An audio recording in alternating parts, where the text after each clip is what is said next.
Добро вечер. По известниот крај на кризата на Блискиот Исток и намалувањето на цените на горивата, владата очекува од трговците и маркетите да ги намалат цените, особено на основните прехранбени продукти. За таа цел, попладнево состанок одржа со премиерот Мицкоски, кој најави дека доколку не наидат на разбирање, ќе преземат мерки. Мојата порака ќе биде јасна.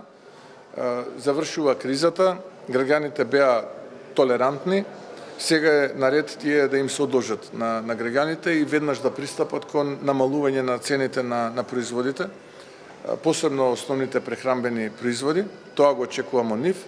И исто така ние како влада имаме механизми доколку тоа не се случи, на еден поинаков начин да го спроведеме. Основните прехранбени производи потребно е да претрпат корекција, бидејќи граѓаните беа толерантни. До сега е време тие да се одолжат на граѓаните. И ќе направиме некои споредби какви се цените во регионот, какви се цените кај нас за некои од основните прехранбени производи и во одредени маркети ако треба и по име и по презиме, од утре јавно ќе ги објавуваме ние, па понатаму оставаме на нив. Од нокеска на полнок, прво значително намалување на цените на горивата, по најавите за крај на војната на Блискиот Исток. Регулаторната комисија соопшти дека најмногу се намалува цената на дизелот за 7 денари и ќе се продава за 80,5 денари за литар. Цената на бензинот од 95 октани се намалува за 3,5 денари и ќе изнесува 84 денари за литар. Додека цената на бензинот од 98 октани се намалува за 4 денари и ќе се продава за 86 денари за литар.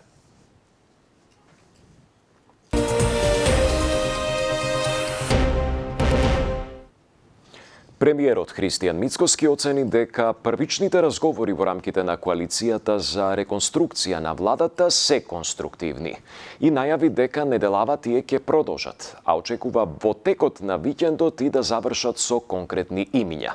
Тој потврди дека во разговорите отворена е и темата за размена на ресорите со вреди и со знам. До викендот треба да се знаат новите имиња во владиниот кабинет, кажа премиерот Христијан Мицкоски, кој не ја исклучува можноста и за промена на ресори во предстојната владина реконструкција. Тој вели дека првата фаза од разговорите со коалицијските партнери поминала во конструктивен амбиент, а во наредниве денови ќе продолжат со консултации, пошто ќе бидат соопштени конкретните решенија. Премиерот очекува до 1 јули списокот со новиот владин кабинет да се најде пред пратениците во собранието. Во првите разговори можам да признам дека преовладува конструктивен амбиент. Ќе имаме сега во текот на оваа недела повторно средби. Јас очекувам тоа да бидат завршни, во текот на викендот да се формализира сето тоа и со имиња и со останати специфики.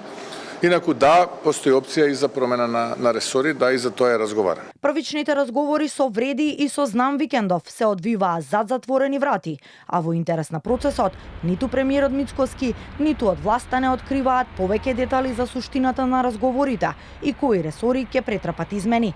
И од владата и од ВЛЕН велат дека процесот се уште е во рана фаза. Ставот на знаме дека нивните кадри ревносно и одлично си ја вршат својата работа и дека Димитриевски нема намера да се откаже ниту од Минчев, ниту од Филков, иако за министерот за правда веќе подолг период се шпекулира дека му виси фотелјата на Илинденска.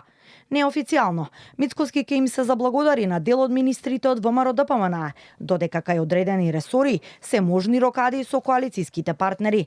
Се споменуваат имињата на Ристовски, Љутков и Јаневска, како и министерот за земјоделство Трипуновски.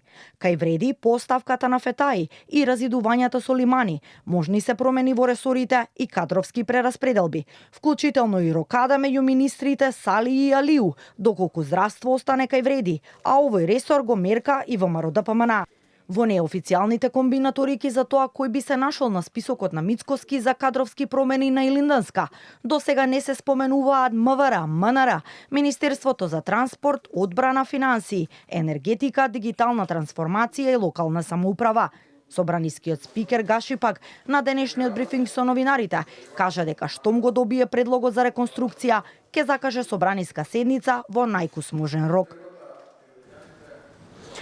Во Софија утре ќе оди председателот на Собранието Африм Гаши, кој се очекува да има билатерална средба со бугарската колешка Доцова.